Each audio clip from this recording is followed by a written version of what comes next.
Hola a todas y todos, muy buenas tardes, ¿cómo están? Mi nombre es Josefina Castañeda de Explora Valparaíso y en nombre de todo el equipo del Viernes de Cultura más Ciencia les damos la más cordial bienvenida. Comenzamos un nuevo ciclo en nuestros ya tradicionales Viernes de Cultura más Ciencia, conversaciones que son organizadas entre Explora Valparaíso y el Museo Funk. Para quienes son nuevos o nuevas y no conocen este espacio, les contamos que los Viernes de Cultura más Ciencia se desarrollan con el fin de invitar a toda la comunidad a conocer el impacto de las ciencias a través de una conversación amena y cercana con destacados especialistas, científicos, científicas e investigadores de la región de Valparaíso. Obviamente este 2021 es un año muy especial para nosotras y nosotros porque además de la pandemia se cumple una década desde que comenzaron a realizarse estas charlas en dependencias del Museo Funk.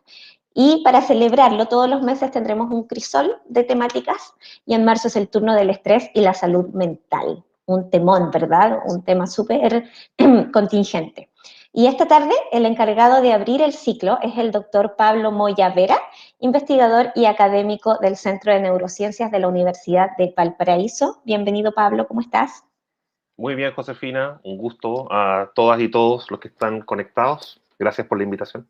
Gracias a ti por participar, Pablo. Y también nos acompaña Mildred Reyes, quien es nuestra intérprete en lengua de señas. Hola, Mildred.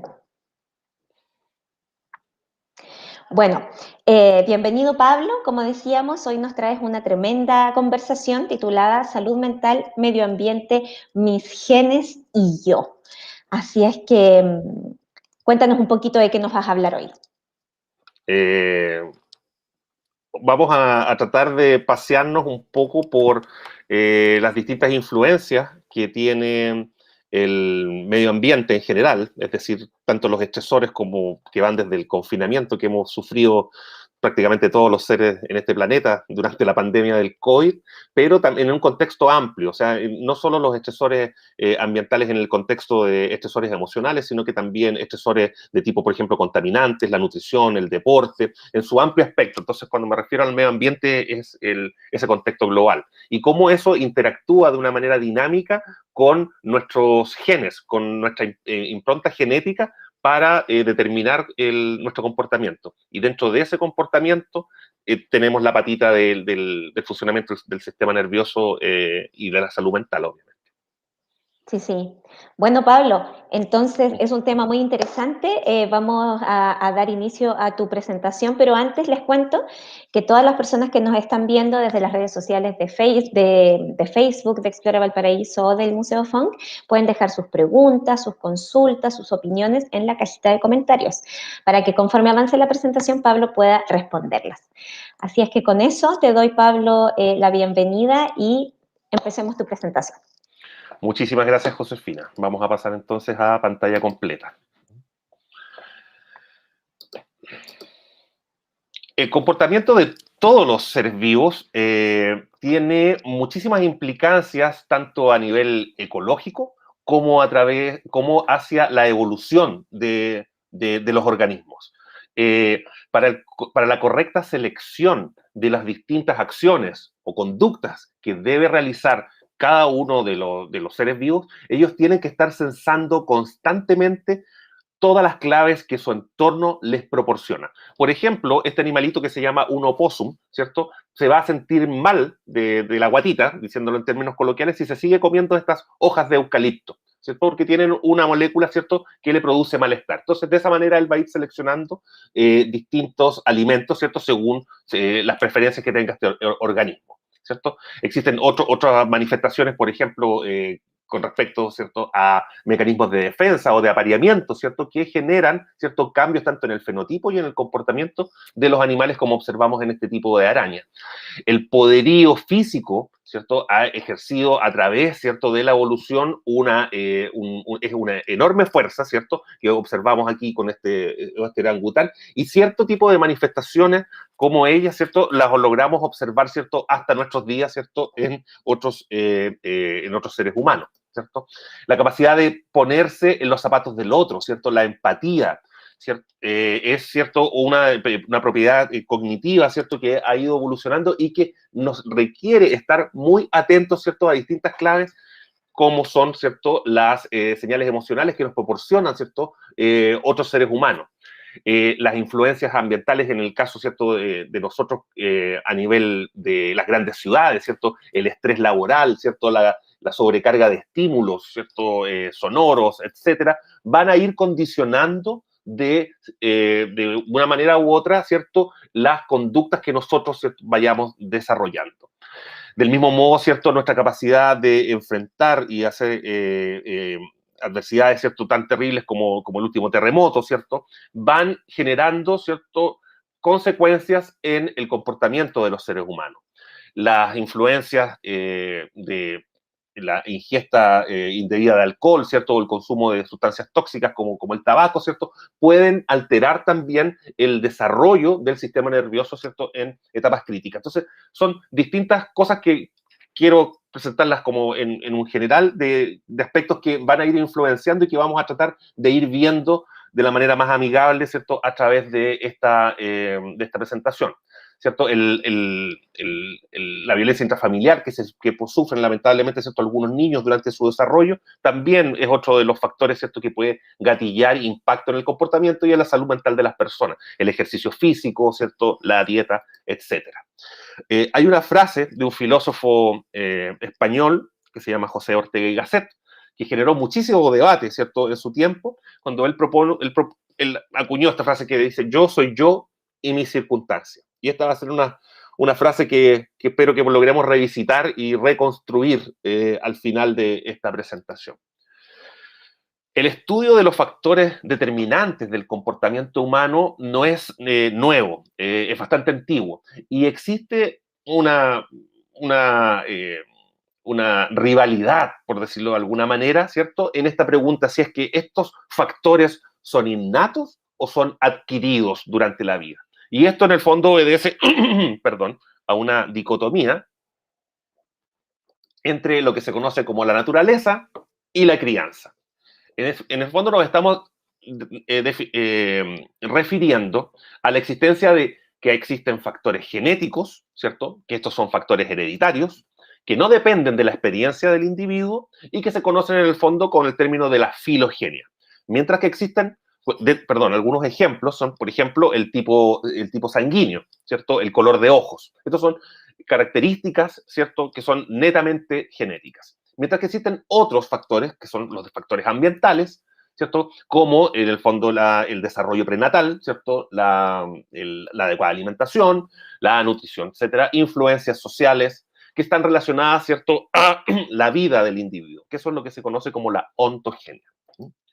Dentro de esos factores, por ejemplo, podemos dar cuenta de la religión o el lenguaje. Son netamente, ¿cierto?, factores ambientales.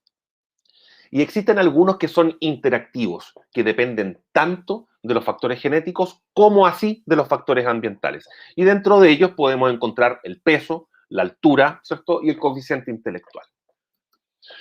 Dentro de los comportamientos instintivos, innatos, ¿cierto?, que son netamente genéticos, ¿cierto?, damos cuenta que son súper poco influenciados por la experiencia y que son parte de un abanico de habilidades esenciales para la sobrevida de los individuos.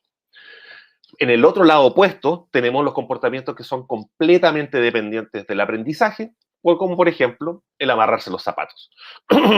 Si escarbamos un poquito más en los comportamientos instintivos, se tienen a nivel del comportamiento animal que son secuencias de actos que no se modifican y de que una vez que se gatillan por una señal se realizan a completitud. Uno de los casos clásicos dentro del estudio de la biología del comportamiento se realizó, ¿cierto?, con aves, en este caso aquí está ejemplificado con una pata que está empollando, y cuando se le enfrenta a la presencia de un huevo, la pata lo que hace es pararse y con su pico, ¿cierto?, lo empieza a traer hacia el nido. Y ese patrón de comportamiento lo realiza de manera independiente si yo al momento que se para le saco el huevo. La pata sigue realizando su comportamiento porque es una secuencia motora que se activa por la señal y que ella la realiza a completitud. Estos patrones son muy similares a los patrones de los reflejos del recién nacido, ¿cierto? Cuando un recién nacido uno lo toma por bajo las axilas, ¿cierto?, él automáticamente empieza a generar, ¿cierto?, el comportamiento de caminar, aunque el bebé en ese momento, a día cero, no sabe caminar. Entonces, estos son patrones en el fondo que dan cuenta, ¿cierto?, del buen funcionamiento del sistema nervioso, que son los que constituyen el APGAR, que se conoce en el escrutinio de los recién nacidos. Esta es una foto que es súper antigua, ¿cierto? Que está ahí bastante pixelada, pero que da cuenta que dice, oh, mira qué lindo, este pajarito, ¿cierto?, está alimentando a este pez. En el fondo, el pajarito no está alimentando a un individuo de otra especie. Lo que él está haciendo es que está respondiendo a una clave ambiental, ¿cierto?, que es muy, muy similar, ¿cierto?, a la que observa cuando sus crías están pidiendo comida, ¿cierto? Entonces, en el fondo, lo que está sucediendo es que los peces, ¿cierto?, se aprovechan de ese comportamiento instintivo que tienen las aves, ¿cierto?, y las engañan, ¿cierto?, para obtener alimento. Este tipo de estudio es súper lindo cuando se realiza, ¿cierto?, con otras especies, pero no ha estado exento de una polémica durante décadas, ¿cierto?, cuando nos hacemos la pregunta si el comportamiento humano tiene un componente genético. Y para hablar de este tema es imposible no abordar, ¿cierto?, toda esta historia anterior. Y esto se refiere a los aspectos éticos y legales que tienen los estudios del comportamiento humano con una base genética y la forma en que se interpretan los resultados. Y la otra es, como mencionaba, lo que yo denomino los ripios en la breve y brava historia de la rama de la genética comportamental, que la vamos a visitar, ¿cierto?, brevemente. A fines del siglo XIX, en la línea histórica, ¿cierto?, del conocimiento, estábamos saliendo del evolucionismo y estábamos entrando a la era de la genética biológica. Y habían dos grandes ramas. Una, la psicología evolutiva, que ellos estudian las tendencias humanas universales, mientras estaba también la rama de los genetistas conductuales, que ellos estudian las diferencias entre un individuo y otro. En esos años, ¿cierto?, el señor Francis Galton, que particularmente era primo de Charles Darwin, fue uno de los pioneros en el área de la genética comportamental. En esos años, el señor Galton postulaba que todos los rasgos humanos, todos, incluido el comportamiento, estaban únicamente determinados por los genes y que el medio ambiente no tenía contribución alguna.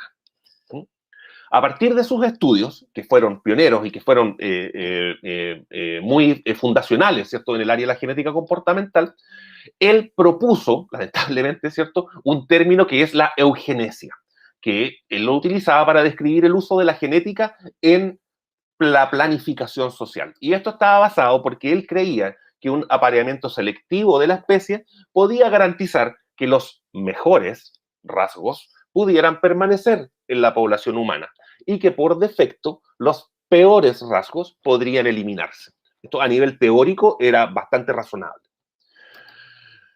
Este es el ensayo, ¿cierto?, publicado en el año 1909, ¿cierto?, por este caballero.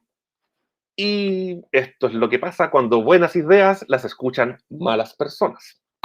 El gobierno nazi apoyó oficialmente los principios de la eugenesia y la legislación basada en la eugenesia tiene el clímax cuando el gobierno decide aplicar eutanasia a personas con retardo mental y discapacitados porque podrían contaminar a la población alemana con genes no aptos.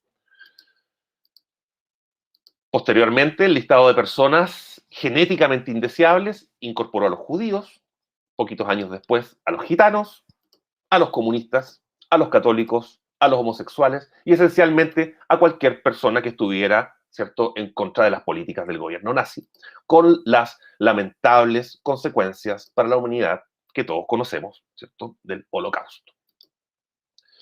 ¿Dónde está el Capitán América? Se preguntan ustedes, ¿cierto? Que aquí nos vendría a rescatar. Particularmente en esos años, en Estados Unidos, hubo mucho vuelo del movimiento eugenésico y muchísimas decisiones legales y médicas se basaron en la teoría eugenésica. En particular, ¿cierto?, yo destaco el Acta de Johnson, que restringió la inmigración desde los países de la Europa pobre. Ellos querían solamente, ¿cierto?, basado en principios de eugenesia, que llegaran los genes más aptos, ¿cierto?, de Inglaterra y de los países nórdicos. el director de uno de los laboratorios más importantes de investigación de Cold Spring Harbor, ¿cierto?, publicó un libro que era La ciencia del mejoramiento humano, a partir, ¿cierto?, de las bases de la eugenesia. Y se propuso armar pedigrís de cientos de familias en los cuales ellos competían en concursos estatales por la familia más fit, la familia más pura genéticamente, y el Estado les otorgaba premios, ¿cierto?, por su pureza genética. A ese nivel de aberración estamos hablando. Durante esos años, las personas con bajo coeficiente intelectual, criminales e incluso mujeres con hijos ilegítimos se esterilizaban en Estados Unidos. Peor aún, el matrimonio interracial estuvo prohibido hasta el año 1967 en muchísimos países, en muchísimos estados, perdón, de nuestros amigos norteamericanos.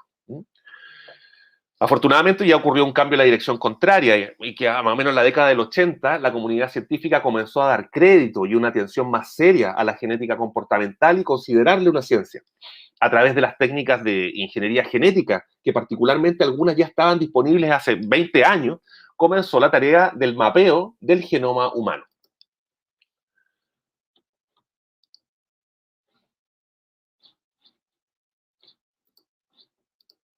Algo me sucede.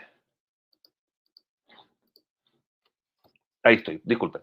A partir de los años 80 se han identificado muchos genes que son los responsables de patologías como la fibrosis quística, la distrofia muscular, el Huntington, entre otras. Y el éxito en lograr mapear e identificar estos genes dio un nuevo aire, revitalizó el interés por identificar los factores genéticos que subyacen a los rasgos del comportamiento.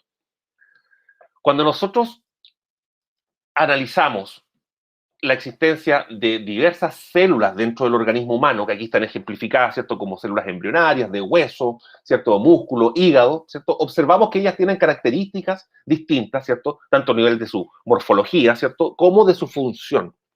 Pero particularmente, todas las células de un organismo tienen el mismo contenido de ADN, es decir, que todas estas células tienen los mismos genes.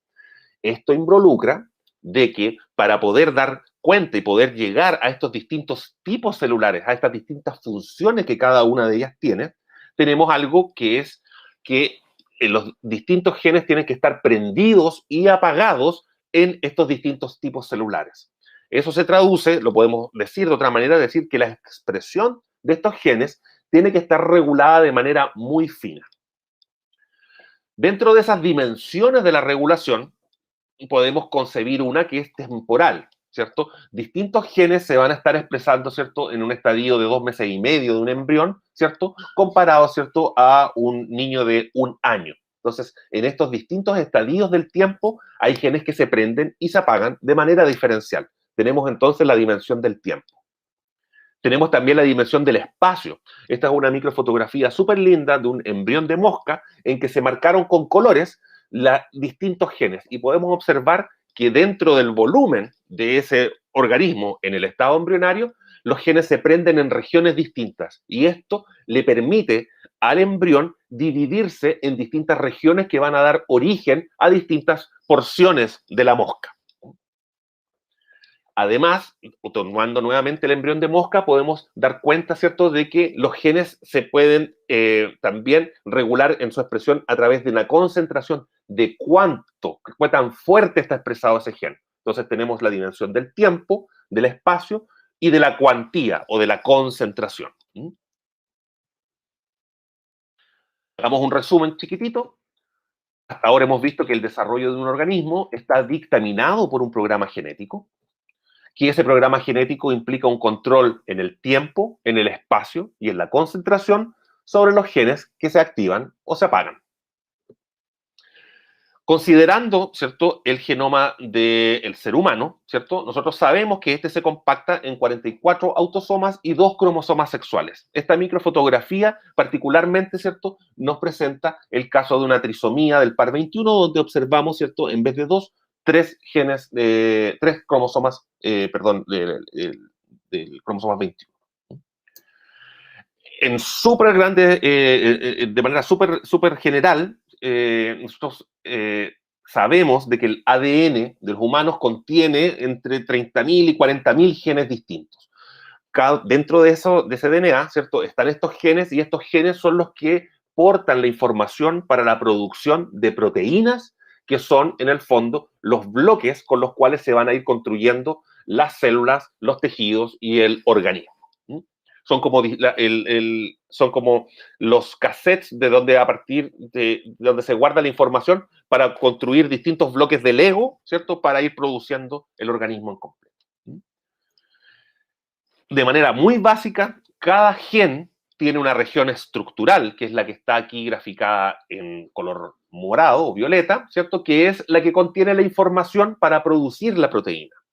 Y cada una de estas regiones estructurales está precedida por una región regulatoria, que no produce proteína, pero que es la que controla cuando el gen se prende o se apaga. Esa región se conoce como la región promotor. Podemos decir entonces que un promotor es la secuencia del ADN que regula la actividad del gen. Aquí es donde va a estar el control de la producción. Continuando con nuestro resumen, ¿cierto? Nosotros podemos decir ahora que la expresión génica está regulada a nivel de la secuencia de ADN. Cuando consideramos el desarrollo del sistema nervioso, ¿cierto? Y en esta fotografía está aquí ejemplificado, ¿cierto? Por estructuras, ¿cierto? Embrionarias del sistema nervioso a un mes, ¿cierto? Después a 5 semanas, ¿cierto? Y ya con el caso, ¿cierto? De un recién nacido, ¿cierto? Se tienen que existen regiones del cerebro embrionarias que están aquí, ¿cierto? Ejemplificadas, que son las que dan origen a regiones, a la formación de regiones, ¿cierto?, que se van apareciendo, ¿cierto?, a través del desarrollo de nerviosos, que son, en el fondo, las precursoras de las estructuras que se conocen en el cerebro adulto. Y aquí están ejemplificadas con distintos colores, con un cierto propósito. Cuando nosotros damos cuenta de que existe este patrón de desarrollo del sistema nervioso, ¿cierto?, desde estructuras primitivas que dan origen a otras, ¿cierto?, se tiene que esa progresión involucra cambios en la expresión génica. Y esa expresión génica está regulada por los factores que prenden o apagan los promotores de los genes para prenderlos o apagarlos cuando corresponda, dependiendo del estadio del sistema, del desarrollo del sistema nervioso, que están aquí ejemplificados con colores para la progresión del sistema nervioso, en este caso de un roedor. Si nosotros hacemos un truco y modificamos nuestro resumen ahora para el sistema nervioso, podemos decir que el desarrollo del sistema nervioso está dictaminado por un programa genético, que es el programa, ¿cierto?, que tiene su control en el tiempo, en el espacio, en la concentración, de cuáles son los genes que se apagan o se prenden en el sistema nervioso. Que la expresión de los genes en el sistema nervioso se regula a nivel de secuencia. En estos intentos que ha tenido, ¿cierto?, la ciencia por descifrar la influencia de la genética y el ambiente en el comportamiento humano, ¿cierto?, los genetistas comportamentales, ¿cierto?, poseen diversas herramientas. Y una muy potente a través de la historia ha sido el estudio en gemelos. De hecho, aquí aparece, ¿cierto?, una publicación del año 1875 del mismo señor Francis Galton que dice la historia de gemelos como un criterio de los poderes relativos de la naturaleza y de la crianza. En distintos países se han desarrollado estudios, ¿cierto?, a largo plazo, longitudinales, ¿cierto?, en los cuales todos los gemelos que han nacido se han estudiado a nivel epidemiológico, a nivel de parámetros de salud, ¿cierto?, a lo largo de su vida. En algunos casos, llegando a tener cohortes tan sorprendentes como la del registro de gemelos en Italia, que tiene más de 120.000 gemelos. Entonces, se tienen miles y miles de datos, ¿cierto?, de distintos orígenes que han permitido realizar estudios con respecto a las contribuciones de la genética y el ambiente, ¿cierto?, en el ser humano. Y estos estudios han dado cuenta que, por ejemplo, cuando uno analiza diversos rasgos cognitivos y rasgos de personalidad, como por ejemplo el neuroticismo, la ansiedad, la depresión, parámetros de inteligencia, religión, etcétera, aquí se grafican el cuánto contribuyen de manera diferencial en este color concho de vino, ¿cierto?, el peso genético y versus el ambiental aquí en pardo y el ambiental compartido entre los dos gemelos, ¿cierto?, en verde. Y si uno observa, dice, oye, pero aquí hay rasgos de personalidad y compartidos de que tienen más del 50%. Eso quiere decir que tenemos ciertos rasgos cognitivos de funcionamiento del cerebro que tienen que el componente genético tiene una responsabilidad que es mayor al 50% cuando lo comparo con el ambiente. Y que incluso llegan a ser estos pesos relativos, ¿cierto?, tan fuertes como en algunos casos como los factores de riesgo cardiovasculares, que son, ¿cierto?, independientes del funcionamiento del sistema nervioso, ¿cierto?, como la tasa respiratoria, ¿cierto?, o los niveles de colesterol.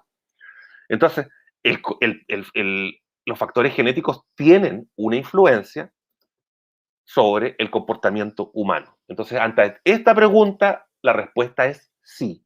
La genética influye en el comportamiento humano. Este debate, en el fondo, en algún momento ya se tornó un poco como sin sentido, porque yo les quiero proponer de que absolutamente todo comportamiento humano es producto de una interacción entre la genética y el ambiente. Y en esta controversia que yo digo que es un poco como media inútil, yo la grafico, ¿cierto?, cuando hago las clases a mis alumnos, preguntando, para calcular el área de un rectángulo, ¿qué es más importante, el alto o el ancho? Ambos son importantes, profesor, me dicen. Muy bien. Entonces, nosotros podemos hacer el paralelo y decir que para el comportamiento humano, ¿cierto?, tenemos una contribución que es la genética y la otra que es la contribución del ambiente. Ahora, si yo quiero comparar distintos rectángulos, es como decir, quiero comparar distintos individuos dentro de una población, ahora se me hace mucho más relevante los pesos relativos entre el ancho y el alto de los rectángulos, o dicho de otro modo, entre la genética y el ambiente, cuando se hacen análisis poblacionales. En la comparación en un individuo, ¿cierto?, es inútil. Dentro de uno de los comportamientos, centrándonos un poco más ya en el tema que nos trae a esta charla, ¿cierto?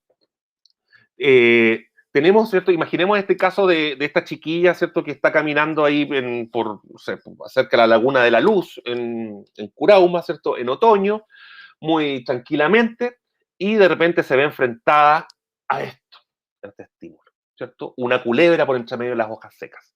Evidentemente, ¿cierto?, ella va a saltar de miedo. ¿Mm?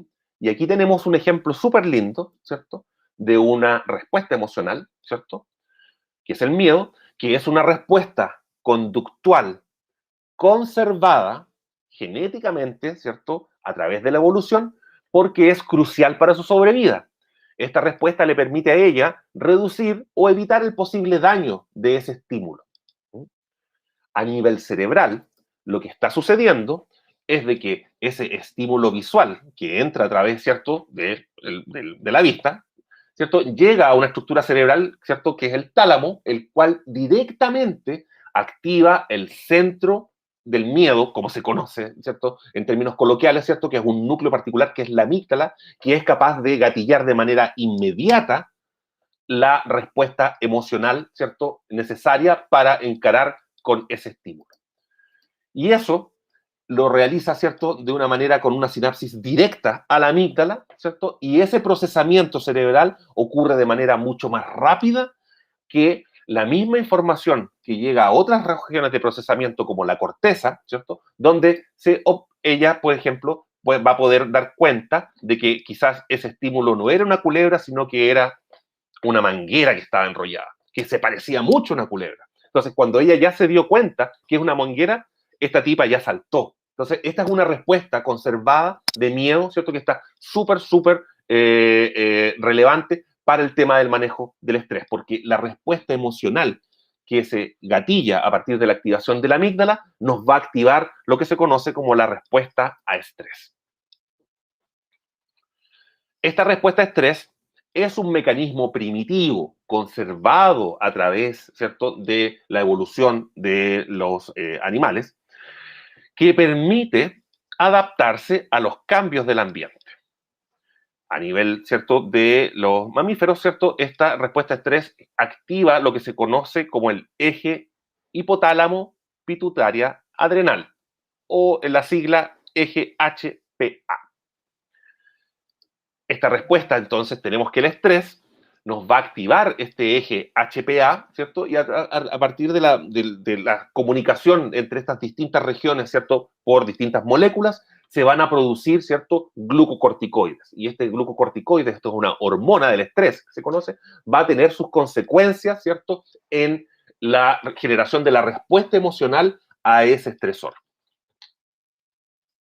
Pablo, ¿Sí? mira, antes de que sigamos con estos mecanismos de adaptación a los cambios del ambiente que estás comentándonos, vamos a hacer un pequeño break súper cortito Fabuloso. solamente. Sí, solamente para darle la bienvenida a toda la gente que nos está mirando desde sus casas.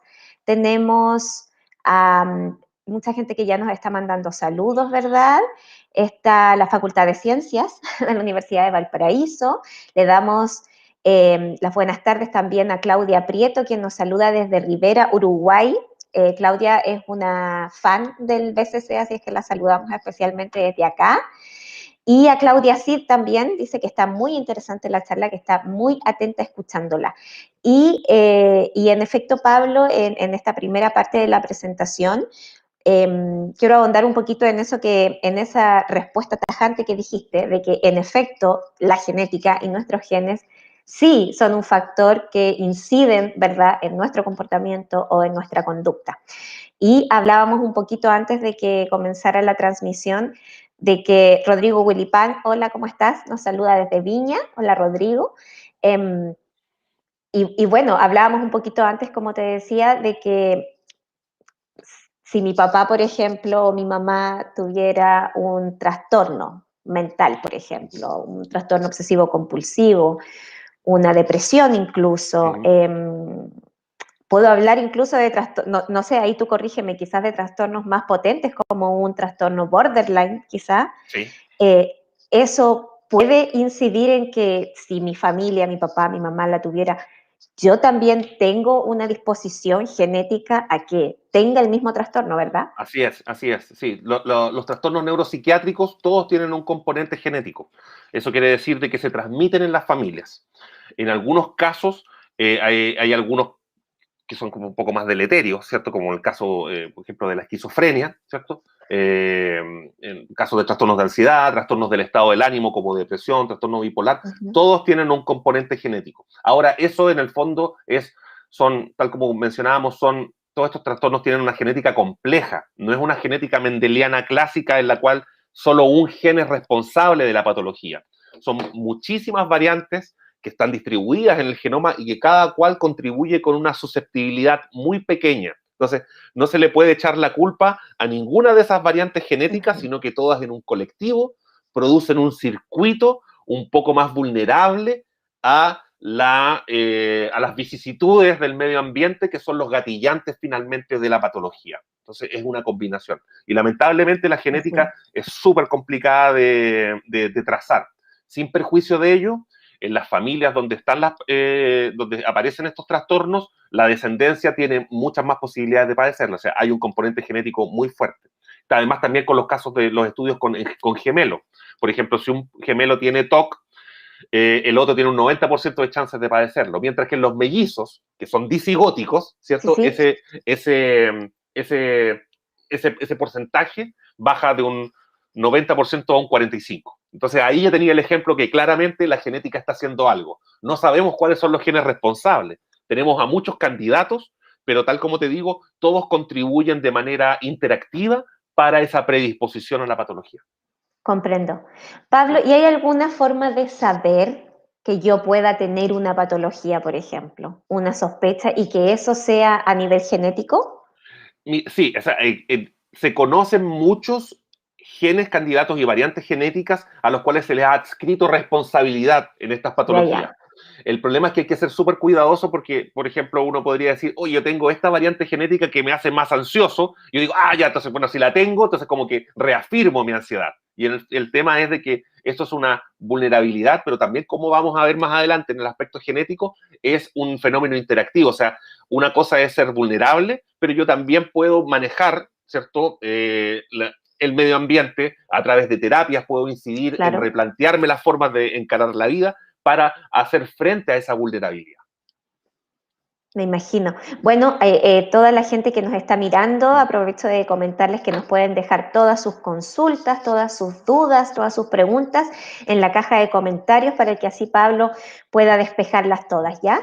Bueno, Pablo, yo creo que podemos continuar si quieres con la presentación Sí, y por mientras favor. vayan Sí, llegando porque cositas. nos falta llegar al ambiente todavía. Ok, Perfecto. listo, Démosle ya. nomás, Entonces, ahora Pablo. gracias, yo les quería contar acerca, por ejemplo, de estos hallazgos. Se, Tenemos entonces, ¿cierto?, que tenemos esta respuesta, ¿cierto?, al miedo que depende del funcionamiento de la amígdala, ¿cierto? El grupo de Avshalom Caspi, en el año 2002, dieron cuenta de que una variante genética en un gen en particular, que es el que codifica para el transportador de serotonina, era capaz de modular la respuesta de las amígdalas, que es este centro de procesamiento del miedo, ¿cierto?, a estímulos, ¿cierto?, aversivos. Aquí lo que se hacía era que distintos voluntarios, ¿cierto?, se les exponía en una pantalla, ¿cierto?, a estos rostros. Y este es el rostro de una chiquilla que está muerta de miedo, claramente. Y esa cara de miedo nosotros la procesamos muy fuertemente como miedo. Y cuando tiene una carga emocional, esa imagen, muy potente para nosotros. Y cuando a estos voluntarios se les hacía este ejercicio mientras estaban, escaneados con resonancia magnética funcional, sus cerebros, ellos observaron de que en esta región donde está situada la amígdala, los portadores de una variante genética particular respondían mucho más. Su amígdala se les prendía más, por decirlo en términos coloquiales, cuando ven esta imagen con fuerte componente emocional que otros. Entonces, hay una variante genética, que esto es solamente un ejemplo, ¿cierto?, para dar cuenta cómo la genética puede modular la fisiología, el funcionamiento del cerebro, y en este caso, de estímulos de miedo, que es relevante para lo que estamos viendo de las respuestas al estrés.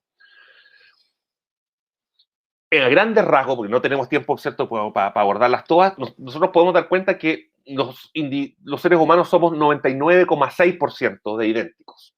Y ese pequeño 0,4% otorga toda la variabilidad que vemos entre nosotros, incluyendo las características como la susceptibilidad a padecer enfermedades, la forma en que voy a reaccionar a fármacos. Al investigar estas distintas variantes genéticas que se pueden encontrar, ¿cierto?, esas características, nosotros hablamos de marcadores genéticos en general.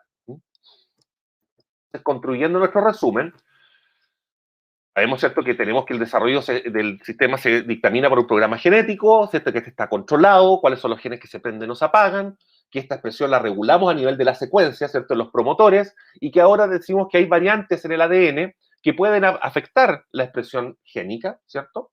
Y además que hay alteraciones genéticas que afectan el funcionamiento de nuestro cerebro, incluyendo el comportamiento.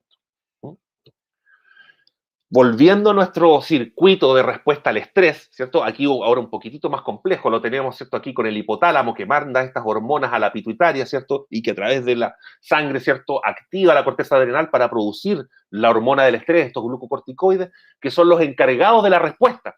Nosotros lo que tenemos que hacer es movilizar energía totalmente para arrancar de ese perro que nos encontramos o para que esta chiquilla salte, ¿cierto?, de donde se encontró la culebra en Curauma, ¿cierto? Y no nos interesa, ¿cierto?, estar digiriendo o estar con la respuesta inmune. Nosotros apagamos ciertas funciones para movilizar energía a las que son necesarias para nuestra sobrevida. Y esto es una respuesta natural, súper necesaria para la sobrevida. Entonces, para que ocurra de manera fisiológica, tenemos que volver a ese estado basal. Y eso se hace a través de un sistema de retroalimentación que en el mismo cerebro, ¿cierto?, existen receptores, que son proteínas, que sensan estos glucocorticoides y que envían una señal negativa para apagar el sistema. Entonces el sistema de respuesta a estrés se prende, hace su pega y se apaga. Y nosotros volvemos a lo que se conoce en fisiología como la homeostasis, ese medio interno equilibrado. ¿Qué es lo que sucede cuando estamos sujetos a un estresor no de una manera aguda, ¿cierto?, puntual como ver una culebra, sino que estar sometidos a un estrés de manera persistente a través del tiempo? Lo que se ha observado es de que se pierde la expresión de estos receptores de glucocorticoides en el cerebro. Esto se ha observado en cerebros de pacientes que han sufrido depresión, estrés postraumático, en cerebros de suicidas, Y lo que se observa, que aquí está graficado, ¿cierto?, con barras más pequeñas, es que ya no están estos receptores y lo que estamos perdiendo es el freno que controla este eje HPA y lo tenemos sobreactivado todo el tiempo. Pero ahora tenemos una pregunta, si esa proteína la produce un gen y ese gen lo controla un promotor y el promotor no ha cambiado, ¿cómo está cambiando la expresión de la proteína? Y ahí es donde tenemos, ¿cierto?, la entrada de estos nuevos mecanismos que se conocen como mecanismos epigenéticos. Si nosotros tomamos un cromosoma y lo desenrolláramos, observaríamos una estructura en la cual el ADN está enrolladito, ¿cierto?, a través de distintas proteínas, que se conocen como histonas. Y ese grado de enrollamiento es plástico. A grandes rasgos, nosotros podemos decir que cuando un gen está prendido, es decir, que está produciendo proteína, nosotros observamos que esta estructura está desenrollada. Mientras que cuando un gen está apagado, es que el ADN, la cromatina, que es este ADN con estas proteínas, se enrolla. Y al estar enrollado, hace inaccesible que los factores que prenden los genes lleguen físicamente a esas regiones promotoras. Entonces, el gen se apaga porque el ADN y la cromatina se constriñe, se aprieta, como si fuera como un elástico que uno lo sobreenrolla, está muy apretadito.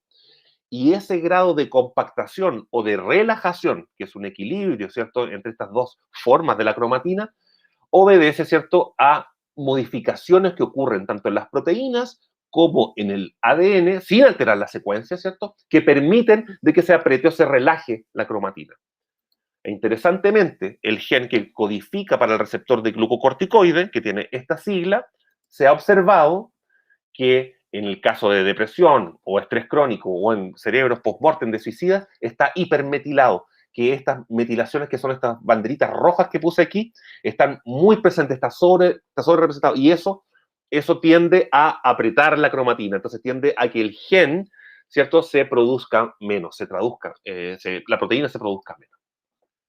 De esa manera nosotros tenemos un mecanismo para explicar cómo el ambiente regula la expresión génica, porque estos mecanismos epigenéticos que son capaces de colocarle estas modificaciones a las proteínas o de metilar ciertas regiones, ¿cierto?, del ADN, sensan las señales que vienen del ambiente. O sea, el ambiente genera señales que son capaces de controlar estos mecanismos moleculares.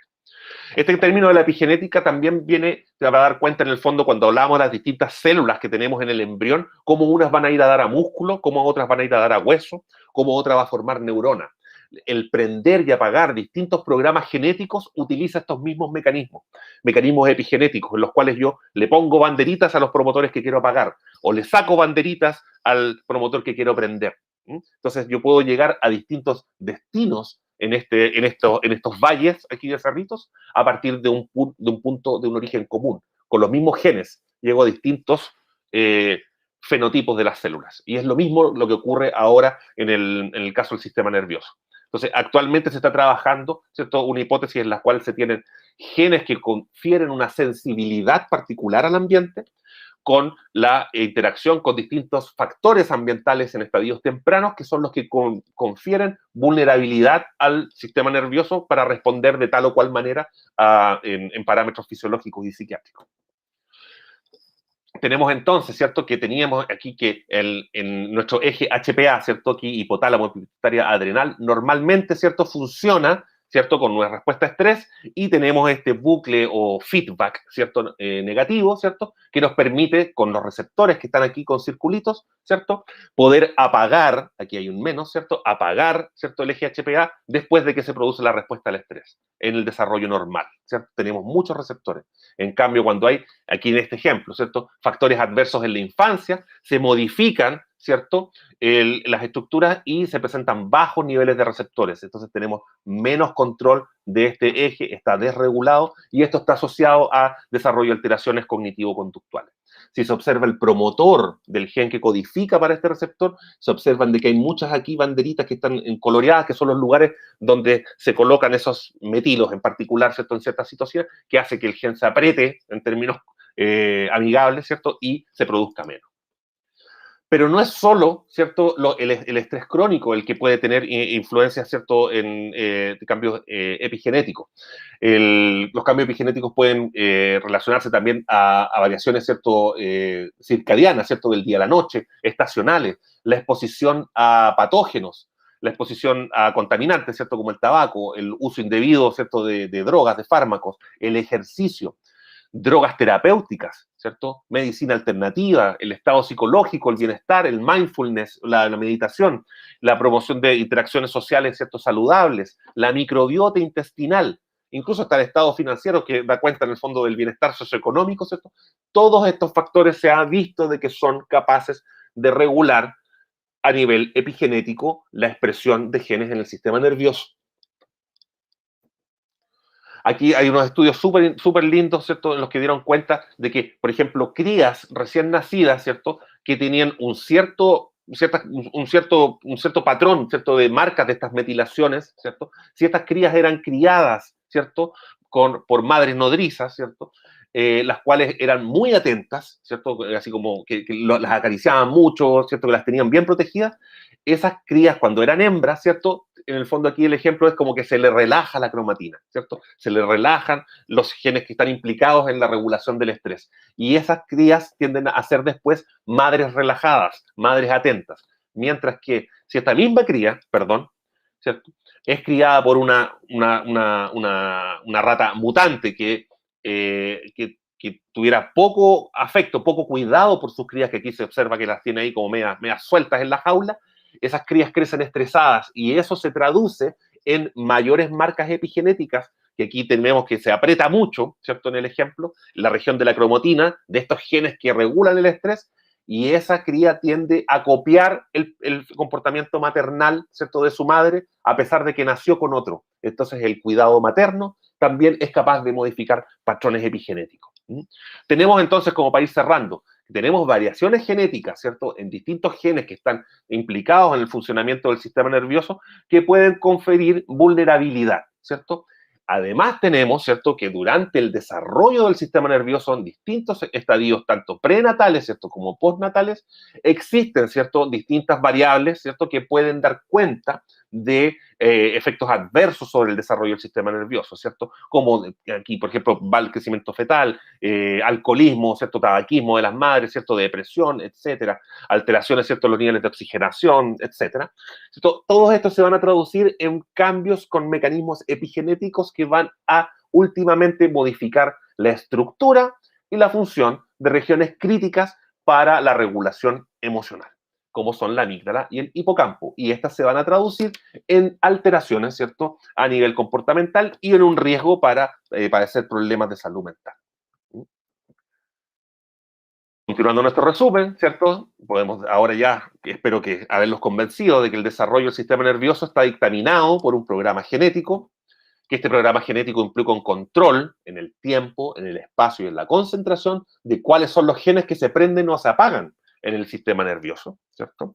Que esa expresión génica se regula a nivel de la secuencia, ¿se acuerdan? Los promotores, que existen variantes genéticas que pueden afectar el control de esa expresión génica. Y que ahora además sabemos que hay alteraciones genéticas que afectan el funcionamiento del cerebro y del sistema nervioso, y por tanto, ¿cierto?, inciden en el comportamiento.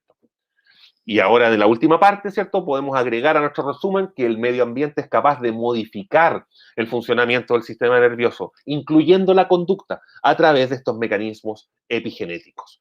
Entonces, en el fondo, estos mecanismos epigenéticos proporcionan la unión o el link, perdón el anglicismo, ¿cierto?, entre los factores ambientales, ¿cierto?, que hemos dicho, así como el clima, el alcohol, el ejercicio, la dieta, ¿cierto?, toxinas, a través de todos los estadios del desarrollo, incluyendo la adultez y la vejez, ¿cierto?, la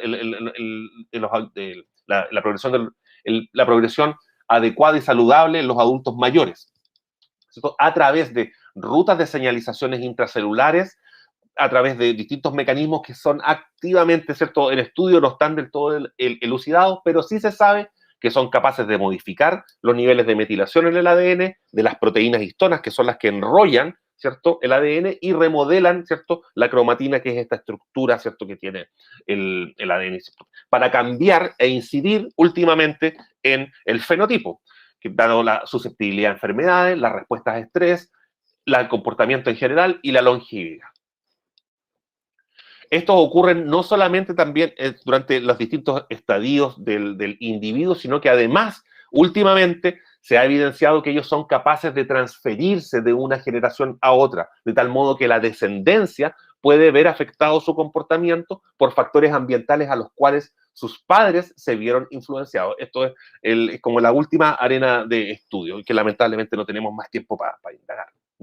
Entonces, volviendo, ¿cierto?, a la frase de José Ortega y Gasset, ¿cierto?, que dijimos al principio, que yo soy yo y mis circunstancias, nosotros podríamos ahora amonolarla un poquito, ¿cierto?, y decir, yo soy mis genes y los cambios que me ha generado el medio ambiente, porque eso en el fondo son las circunstancias que he vivido.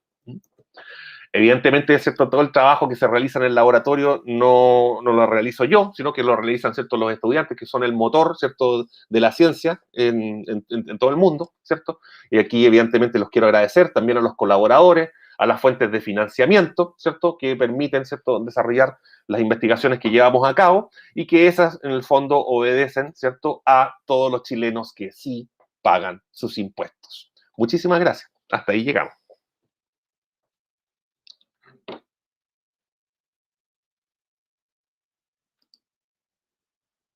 ¿Me escuchas bien? Sí, te escucho súper bien. Súper. Bueno, Pablo, muchísimas gracias por esa presentación. Quedó todo súper claro, espero. Saludamos a Sol Ortega, que nos saluda desde Facebook, y tenemos un par de preguntitas. Mira, primero nos escribe Rodrigo Willipang desde Viña y nos dice si, bueno, todos sabemos, ¿verdad?, que el COVID-19 tiene una incidencia en nuestra genética, en nuestros genes, ¿verdad? Entonces dice, ¿existe alguna evidencia en Chile sobre si las personas que han tenido COVID-19 tengan un mayor riesgo de problemas en salud mental? ¿Existe algún estudio así? Yo no lo tengo claro si es que existe, si ya está publicado. Ahora, las personas que han padecido, ¿cierto?, COVID y que han llegado a la situación de estar intubados por semanas, sin duda de que el evento traumático de estar intubado y sedado, ¿cierto?, produce un impacto traumático, es un trauma, ¿cierto? Es un Entonces, trauma. es un trauma, sin duda alguna. Ahora, la forma en la cual ellos encaren y que esa sintomatología se permanezca en el tiempo para decir que la persona tiene un trastorno de estrés postraumático es algo que lo vamos a ir resolviendo en los años posteriores. Sí, sí, incluso he leído que hay gente que ha perdido la memoria Sí, así es, sí, post-COVID. sí, sí. Sí. Así que creo que Sí, no, debe no, ser algo de bien hecho complejo. se ha determinado de que el virus puede ingresar al sistema nervioso. Entonces, ahí los efectos que pudiera tener, ¿cierto?, son bastante deleterios, hay procesos inflamatorios, etcétera. Entonces, esto es una caja negra, estamos recién, ¿cierto? Pero como a todo es posible, lamentablemente. Sí, sí, sobre todo con el virus que Sí, es nuevo al final. Todos sí, estamos sabiendo cosas todos los exactamente, días del sí. virus. Sí, yo veo aquí otra pregunta de mi Sí, tocayo Pablo Lizana. Hola, Pablo. Lamentablemente no alcancé a entrar en esa parte, pero sí, existe evidencia de que los cambios epigenéticos, de una manera que todavía no está muy elucidada, se pueden transmitir a la descendencia. Existen investigaciones al respecto con las hambrunas que se vivieron en Europa del Norte, fundamentalmente Finlandia y Suecia, ¿cierto?, después de las posguerras, en los cuales se observó en estudios longitudinales que tanto hijos como nietos padecían, ¿cierto?, tenían mayor frecuencia de patología, ¿cierto?, que en otros estados, y eso se relacionó a años de hambruna que vivió la población. Entonces, se está viendo en el fondo cómo ese factor ambiental de la hambruna, ¿cierto?, el desnutrición, ¿cierto?, severa que sufrieron, tuvo consecuencias con la descendencia. El tema es cómo elucidar cómo esos cambios epigenéticos se transmiten a las líneas germinales y además después con los procesos de meiosis, que se supone que se borran todas las marcas epigenéticas, vuelven a aparecer en los mismos lugares. Entonces es un tema muy de estudio. También están los microRNAs involucrados. Hay transmisión epigenética tanto a través de la línea materna como de la paterna. A través de los espermios también se ha observado que la influencia ambiental que sufrió el padre puede transmitirse, ¿cierto?, a los hijos por el contenido de microRNA en los espermios. wow. O sea Sí, que algo que no necesariamente vivió el padre puede pasar ahí por la carga genética. exactamente, sí. En el caso de la madre es mucho más entretenido porque el, En el caso, por ejemplo, de una madre que está embarazada de una hija, ¿cierto? Esa hija, ¿cierto? En el momento que se está desarrollando, ya tiene sus óvulos, ¿cierto? Entonces, el impacto de esa madre embarazada, ¿cierto? Va a ser no solo sobre su hija, sino sobre los óvulos de esa Óvulos, hija en claro. gestación. Entonces, ahí hay Wow. como un nexo entre abuelas y nietas, ¿cierto? Como súper mágico. Y podríamos decir así como medio Jodorowsky, medio psicomágico, así como del árbol genealógico, que en el fondo ahora tenemos, ¿cierto?, como mecanismos epigenéticos para tratar de explicarlo. Bien entretenido. Increíble, sí, increíble. Mira, también, bueno, le damos las gracias a Pablo Lizana por esa pregunta. Ojo también, Pablo, que viene la próxima semana. También le damos saludos a Ilse Bachmann, a Sebastián Tobar Díaz. Mira, te dicen muchas gracias por la interesante charla de Pablo Moya. Muchas gracias por la charla muy interesante. Buen repaso de fisio, dice Sebastián Sí. Tobar. Y la señora Carmen de Viña del Mar también la aprovechamos de saludar porque también da las gracias por la presentación. Y Muchísimas gracias. bueno, Pablo, darte las gracias a ti, obviamente, por esta interesante exposición. Nos dejaste claro de que obviamente la genética y los genes sí influyen, sí inciden en nuestro comportamiento, en nuestra conducta, en nuestra forma de ser, digámoslo de una forma Tanto, más coloquial. tanto como el medio ambiente. Son los dos importantes, sí. Tanto como el medio ambiente, exactamente, y que claro, influyen una serie de cosas también. Así es que Exactamente. te agradecemos desde Explora Valparaíso, te agradecemos desde el Museo Funk tu participación y esperamos que todos y todas en sus casas, en sus hogares les haya quedado clara la presentación y sus consultas y dudas. Yo creo que sí, porque fue todo muy claro. Así es que para finalizar, los dejamos invitados e invitadas a responder la pequeña encuesta que se encuentra en la cajita de comentarios.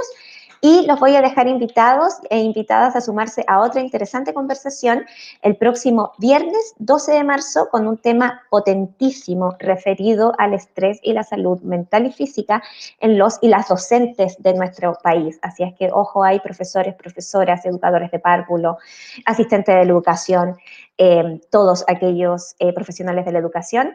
Una interesante conversación que estará a cargo del académico Pablo Lizana, del Instituto de Biología de la Pontificia Universidad Católica de Valparaíso. Le agradezco de nuevo a Pablo, a Mildred por estar en la conducción del lengua de señas y le doy las gracias a todas, a todos. Cuídense, usen su mascarilla y nos vemos. Saludos Oriana, saludos Pili. Nos vemos en la próxima, el próximo viernes. No se olviden. Muchas gracias. Chao Pablo. Chao. Chao, chao a todos. Que estén bien. A cuidarse.